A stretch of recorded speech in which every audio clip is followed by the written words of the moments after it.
nurse at a care center, and I've been working in long-term care since I was barely 16 years old. I've seen a lot of policy changes and bureaucratic bullshit in the quarter of a century that I've worked in healthcare. But there's one thing that's always taught to all staff and all departments, over and over, meeting after meeting, everywhere I've worked, and that is the importance of hand hygiene. Why do we need to wash our hands? Are there any alternatives to soap and water? What about people with skin issues? Can we wash our hands too much? What if we don't have enough time? The 2020 COVID-19 pandemic has shown some light through the cracks of our healthcare practices here in the USA and around the world. Personally, I was shocked at the world's collective lack of knowledge when it comes to hand hygiene and its relation to communicable diseases. As children, we are taught to wash our hands before we eat and after we use the bathroom. But like so many other things we are taught, we pick and choose the rules that we want to follow, the ones that we think are important enough to carry into adulthood. I feel that hand washing could even be incorporated into the golden rule. Would you like for people to have practiced good hand hygiene before they came in contact with you? Treat people the way you want to be treated. That's Riley. And that's Jax. Thanks, Jax. Why do we wash our hands? Why do we use condoms? Just kidding, just kidding. The Center for Disease Control states, hand washing with soap removes germs from hands, and that this could prevent infections because people frequently touch their eyes, nose, and mouth without realizing it. Germs can get into the body through the eyes, nose, and mouth and make us sick. Communities that are taught the importance of hand washing have seen marked results in illness reduction, and this was a fact of importance long before the 2020 pandemic. These communities have seen the reduction in the number of people who get sick with diarrhea and respiratory illnesses like colds by 23 to 40%. The schools in these communities have seen a reduction of 57% in school days missed related to the stomach bug. The percentages for people who have weakened immune systems are even greater. Some of the reasons these people have weakened immune systems is because they may be fighting another disease or illness or have arthritis where the immune system attacks their own body. They need all the help from us healthy individuals they can get because they're already at a disadvantage. What happened before hand washing became a thing? People died, Carol. Meet Ignaz Semmelweis. And I'm sure I'm pronouncing him wrong, but Ignaz. It's a strong masculine name.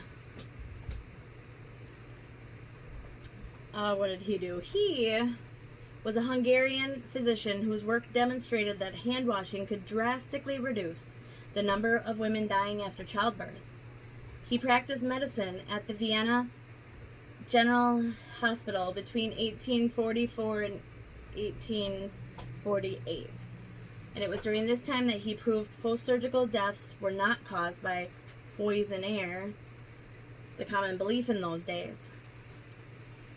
The research and work he did pretty much ended the postpartum fever and infections from the maternity units he worked in.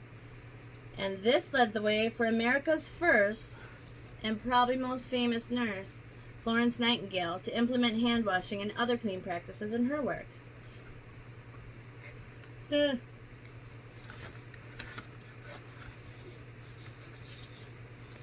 Shoot. Are there alternatives to soap and water? You know what, with all my research, there really are no alternatives to hand washing that can have as great of an effect as good old-fashioned hand washing with soap and water.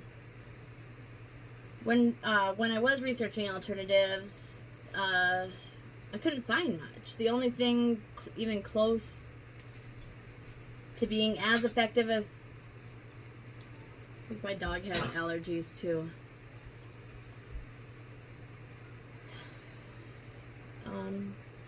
the only thing close to being as effective as hand washing is alcohol, and it has to have a content of 65% or higher. At the nursing home I work at, it's 90%, and we only use that in between tasks in the room. Going room to room, we still need to wash right when we come in and right before we leave.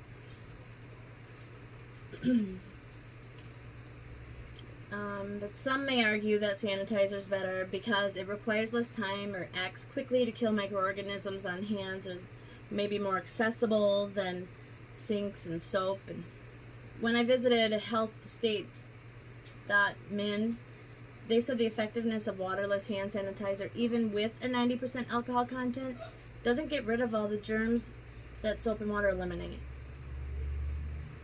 Verywell Health states that hand sanitizer is appropriate if you do not have access to soap and water, or you've been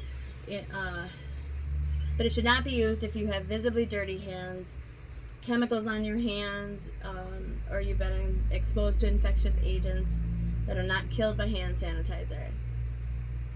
Other ways you can keep your hands germ-free as possible are by keeping surfaces clean and not touching things like public door handles, railings, credit card machines, and other places others often touch.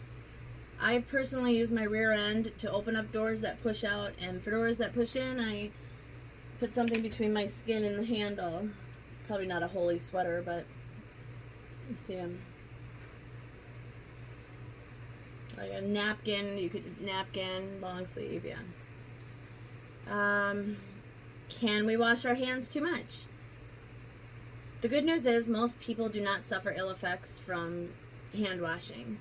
If you have skin issues like dermatitis or eczema, Medical News Today has an article providing information on how to help, and they say there are medications that can help, but that the best results are from moisturizing and taking care of all your little cracks and cuts, and those open areas are another spot where germs can get in.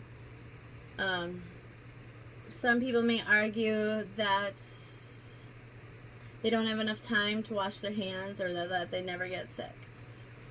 Even if you never get sick, there's a great chance that you're still unknowingly carrying germs and infecting vulnerable people, maybe even people that you love and care about.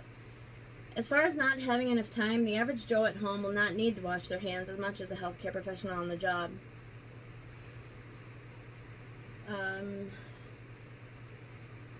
The recommended hand washing guidelines at kidshealth.org is wet your hands with clean running water. Make sure the water isn't too hot. And I learned in nursing school that you can't get the water hot enough to kill the germs and not burn your skin. So just keep the water at a comfortable temperature. Then you'll just do a better job washing. And, let me think. There you go. You're saving time by not having to let the water heat up.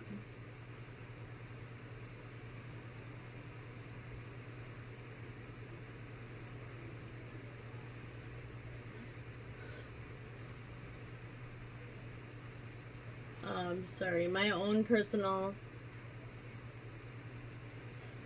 I don't feel very good. I have a temperature. Forgive me. My own personal recommendations are to keep a small bottle of hand sanitizer in your bag or coat pocket. Don't touch your face. It's so hard not to, but your eyes, nose, mouth is how germs enter your body.